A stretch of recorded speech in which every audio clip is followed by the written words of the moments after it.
Good to have you with us today at 5. A jury, of course, couldn't reach a verdict for the two men during their first trial back in April. And it only took one day for the judge and lawyers to pick a new crop of jurors to hear the case against Adam Fox and Barry Croft. Sean Lay is live outside federal courthouse in Grand Rapids. Sean, there was a common theme throughout the process today.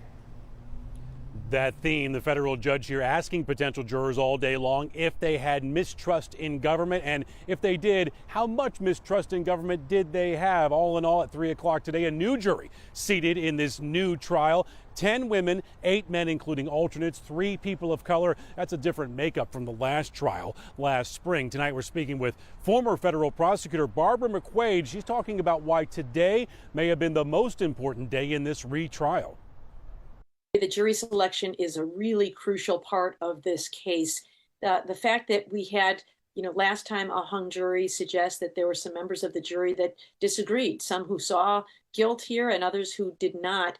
And, this case has become a bit of a political football. Former federal prosecutor Barbara McQuaid pointing out that just this past weekend, former President Donald Trump said this about the Whitmer kidnapping case.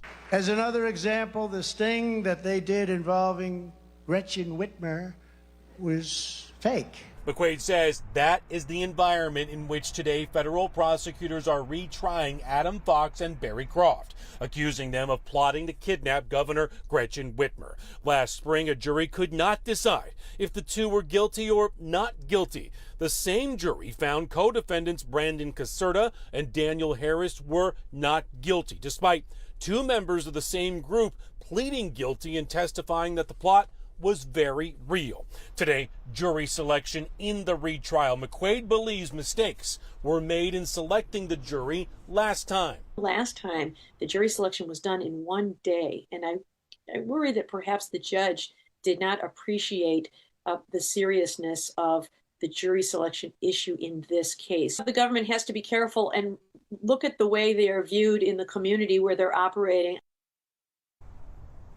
Trial number 2, jury selection also completed about the same time, 9 a.m. to 3 p.m., just like last time. Attorneys for Adam Fox just came out and told me they never get enough time to ask all the questions they want to ask of those potential jurors, but the jury has now been seated and sworn in. Trial begins 8:30 tomorrow morning. Kimberly, Devin, at 6 o'clock, another former prosecutor from our area, Matthew Schneider, is going to talk about some key elements to look for starting tomorrow when this case gets going.